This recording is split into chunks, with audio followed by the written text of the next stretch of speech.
নতুন সংসদ সদস্য তো, সেই জন্য একটা কথা বলতে চাই। আমি কি কাউকে মুনাফেক বলতে পারবো এই সংসদে? না, পারবেন না। আচ্ছা, আমি মুনাফেক বললাম না কাউকে। মাননীয় স্পিকার, জুলাই সনদ নিয়ে কথা হচ্ছে। এই সংসদে আইন পাশ হবে, আমরা আইনের পাশ করার জন্যই জনগণ আমাদেরকে পাঠিয়েছে। আইনের বিপক্ষে কথা বললে হবে? আইনের পক্ষে কথা বলতে আসুন, আইন নিয়ে কথা বলুন। ওনারা বেল আইনে চলতে চায়, কোনো আপত্তি নেই। মাননীয় স্পিকার, জুলাই আন্দোলন নিয়ে কথা হয়েছে। আমি ওই সময় জেলখানায় ছিলাম।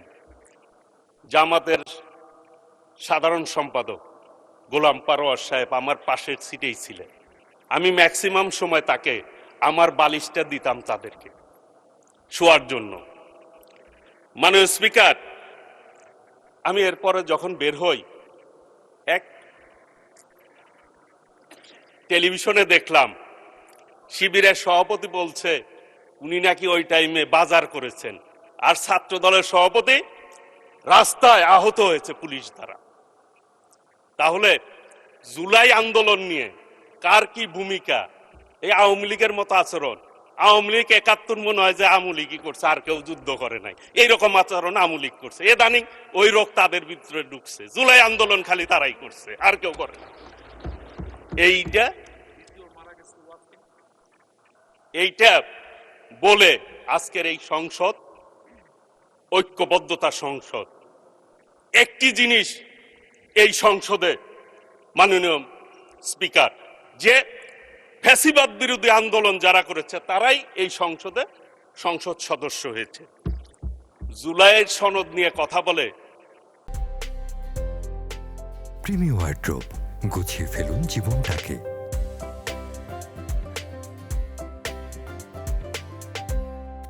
যে গণভোট, আমাদের মাননীয় প্রধানমন্ত্রী গণভোটের পক্ষে কথা বলেছে। আমরা 51% প্রায় অধিক কিন্তু আমরা প্রতিনিধিত্ব করি। কাজে 70 ভাগের মধ্যে 51 ভাগ মানুষ আমাদের কথায় ভোট দিয়েছে, আমাদের নেতার কথায় ভোট দিয়েছে। সেটা স্মরণে রাখতে হবে। কথায় কথায় বলেন যে আওয়ামী লীগের মতো ফ্যাসিবাদের মতো আচরণ ঢুকে গেছে। 2 মাসের সরকার, কিন্তু এটা কিন্তু 5 বছর, মনে হয় যে 5 বছর সরকার আমরা শুরুই করলাম না, তার আগেই যত সব অভিযোগ। এই 2 মাসে কি কি করছেন মাননীয় প্রধানমন্ত্রীর নেতৃত্বে, সেই কথাগুলি কিন্তু একবারও বলেন না। গতকাল একটি সমাবেশের বক্তৃতা শুনলাম আর কি, বিভিন্ন ইস্যুতে তারা কথা বললেন, জাতীয় ইস্যুতে। মাননীয় স্পিকার, এইটা কিন্তু 8 সালের নির্বাচন মার্কা সরকার না, এটা 14 সালের নির্বাচন মার্কা সরকার না, 18 সালের নির্বাচন মার্কা সরকার না, এটা 24-এর সরকার না, আমিডামির সরকার না, জনগণের প্রত্যক্ষ ভোটের সরকার। কাজেই হিসাব করে পথ চলা উচিত। কথায় কথায় বলে ফেলেন, নিঃশেষ করে দিবেন কাদেরকে? নিশ্চিহ্ন করে দিবেন কাদেরকে? মাননীয় স্পিকার, মহান স্বাধীনতার ঘোষক শহীদ রাষ্ট্রপতি জিয়াউর রহমানের দল বিএনপি, যার নেতৃত্বে এই দেশ স্বাধীন হয়েছে, এরপরে বাংলাদেশে 3টা গণঅভ্যুত্থান হয়েছে। যদি আমরা ধরি স্বাধীনতার পর 75-এ বিপ্লব হয়েছে, নেতৃত্ব দিয়েছেন শহীদ রাষ্ট্রপতি জিয়াউর রহমান, সেই দল বিএনপি। 90-এ একটি গণ আন্দোলন হয়েছে, তার নেতৃত্ব দিয়েছেন দেশ নেত্রী বেগম খালেদা জিয়া। আর 24 আন্দোলন হয়েছে, নেতৃত্ব কে দিয়েছেন? মাননীয় প্রধানমন্ত্রী সহ বাংলাদেশের আপামর জনতা। সেটি কিন্তু আমাদের মাননীয় প্রধানমন্ত্রী সবাইকে সম্পৃক্ততার কথা বলেছেন। যারা আমিডামি নির্বাচন করে, যারা জনগণ থেকে প্রত্যাখ্যিত, তাদের সাথে বিএনপির তুলনা করেন, এই জন্য বললাম মাননীয় স্পিকার, চান আমাদের মাননীয় সংসদ সদস্য চান ভাই ওইখানে রয়েছেন, তিনি বলেছেন ওনাদের সাথে একসাথে জেল খাটলাম, এখন ভাব বুঝতেছি না ঘটনা কি। মাননীয় স্পিকার, আমিও কথাবার্তায় ভাব বুঝি না, সংসদে কয় এক কথা, বাইরে যায় কয় এক কথা। সেই জন্য আমি আপনাকে জিজ্ঞেস করছিলাম আমি মুনাফেক বলবো কিনা, যেহেতু আপনি না করছেন আমিও আর বললাম না।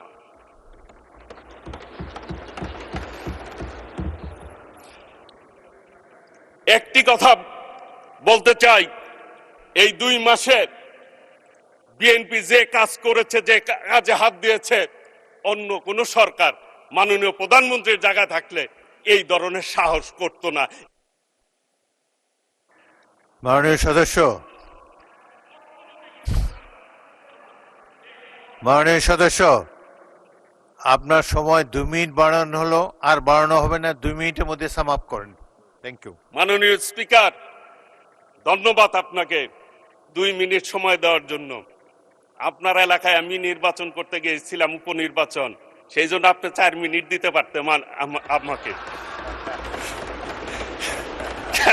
মানে স্পিকার, 2 মিনিটের মধ্যেই শেষ করব। এই সরকার, আমার এলাকার কথা আমি নাই বলি, আমার মাননীয় প্রধানমন্ত্রী আমার এলাকার নির্বাচনের আগে গিয়েছিল, উনি ওই নির্বাচনে আমি দাবি করেছিলাম, উনি বলছে করে দিবে, আমার বিশ্বাস আছে আস্তে আস্তে ইনশাল্লাহ, সেই জন্য বললাম না, এলাকার লোকজনও জানে করে দিবে ইনশাল্লাহ। আমি শুধু বলতে চাই, আন্দোলন করে করে বিএনপি গত 17 বছর এই জায়গায় এসেছে, কাজেই আন্দোলনের ভুল ব্যাখ্যা দিয়ে মানুষকে বিভ্রান্ত করে কোনো লাভ হবে না। আপনারা 96 সালে ভুল করেছিলেন, আওয়ামী লীগকে ক্ষমতায় আসার সুবিধা করে দিয়েছিলেন, এখনো ভুলের রাজনীতিতে আছেন। 86তেও করছেন, 96ও করছেন, ভুলের রাজনীতিতে আছেন।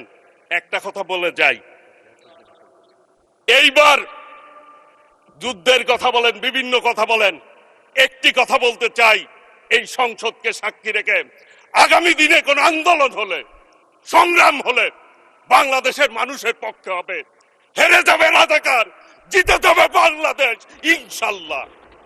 কাজেই আগামী দিনে আসুন ঐক্যবদ্ধভাবে এই সংসদকে জনগণের প্রত্যাশা অনুযায়ী আমরা আমাদের বিবেককে সামনে রেখে আমরা কাজ করি।